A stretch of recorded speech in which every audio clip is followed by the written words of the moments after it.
Hi, I'm Celia McBride, and welcome to Communion.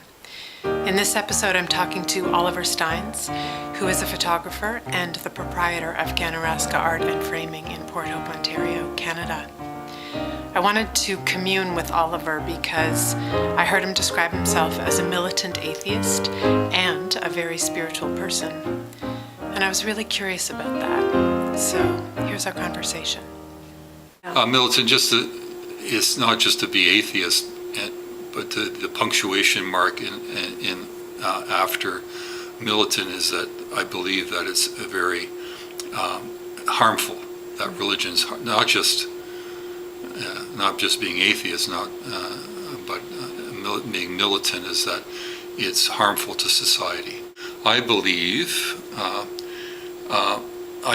in reality, in the sense that I believe in science. Okay, I believe in hard evidence. So I believe that the planet, the solar system our planet came into existence 4 billion years ago, and we got bombarded by meteorites for hundreds of thousands of years, containing carbon and salts and water and et cetera, and that essentially, if you want to get around to it, I think we're stardust. We're energy. We evolved, crawled out of the muck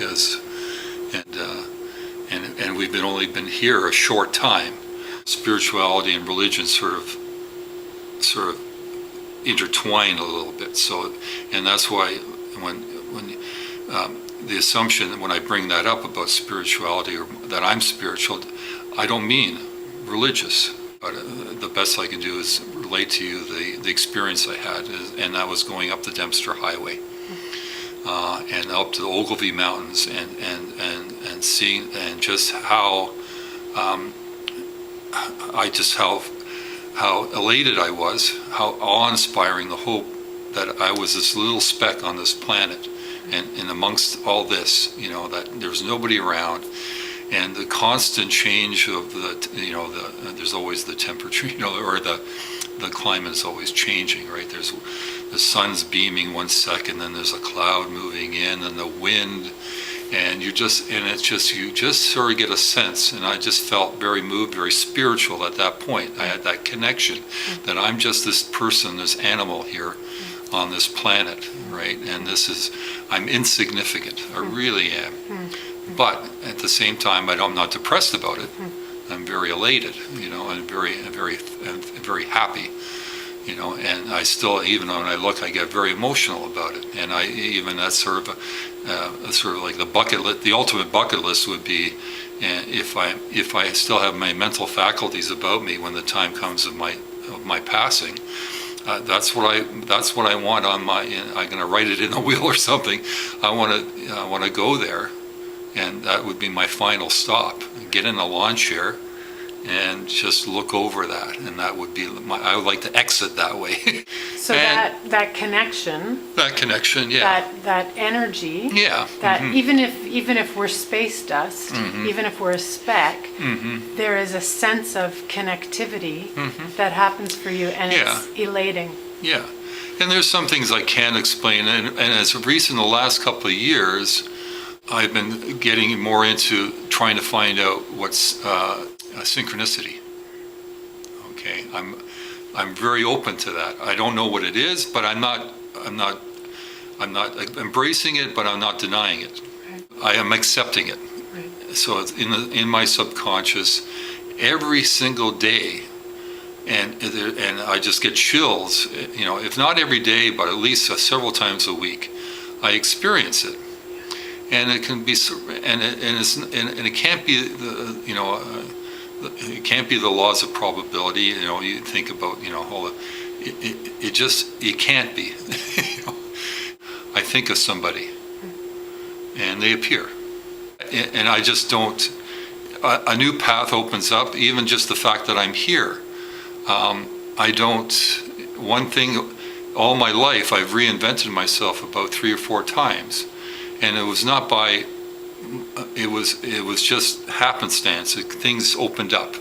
Something closed, another thing opened up. And then here I am. Sometimes I just scratch my head. Here I am sitting in a business of my own and doing all the things I really enjoy doing. And how did that come to be? And people ask me that too. How did you, I didn't go to school. It happened. Right. And I let it happen. Yeah. I didn't say no. The bottom line for me, no one has the answers to anything. And I think it's just arrogant that any organization, religious or whatever and science doesn't have the answers, and that's where I have their back. Is they don't pretend. They want you to find holes. They want you to find what They come up with these things and just theories, and let's debunk it. And I don't know the answer. I don't. Maybe we can find out. Maybe we won't. But I don't think we're that important. That's again going back to how insignificant we are. That we've been here a nanosecond. That we're sentient. We have these incredible brains, and we get into these, and it's ego, and that's the only thing that really motivates us. Yeah. But a purpose, I don't think I have a real purpose. Okay, I really don't. I think it's very primal. My purpose is to mate and make children, or help make children. That's my purpose. Okay, live for the moment. Don't live, enjoy, be good to your fellow man, woman. It's much more exciting. Yeah. What's happening now. Yeah. Concentrate on what's going on now and enjoy it, because tomorrow it could be all over, right? If that word God, I'm not even saying use the word. I'm just trying to find that connection that you're talking about, and validate it as something powerful. Yeah, it exists, but you don't have to give it. You don't have to label it. It's not a thing. It's not a entity. It's not a spirit. It's not. I am God. You're God. But we intellectualize these things. Again, ego drives us, and this we have to have this purpose, or in general terms, because then why continue? What is the reason? Then why don't we just jump off a bridge and end it right here? My purpose is the people I affect around me. Why would I do that? Without question, I go there every day. I go into the universe. I go out there, and I think about these things, like physicists and they're coming up with these other great ideas, and I want to believe them too. And I think there can be plausible multiverses. There's another you and me somewhere right now, but I'm answering a different question, or I could be living in a cardboard box, or I made a different decision. I'm wearing some clothing somewhere out there, right? The book is open. We're all mortals. We're just skin and bone, nothing more. Once you take it all away, you take all the color, all the prejudices, take everything away.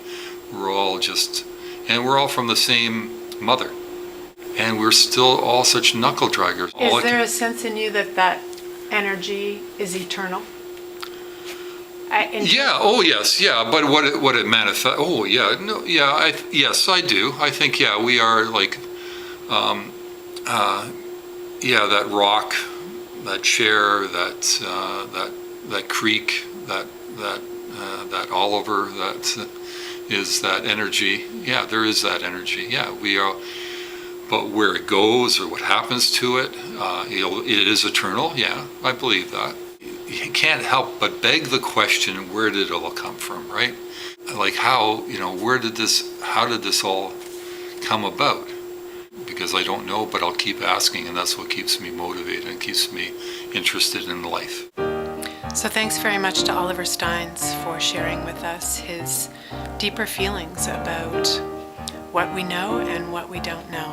I'm Celia McBride. This is Communion.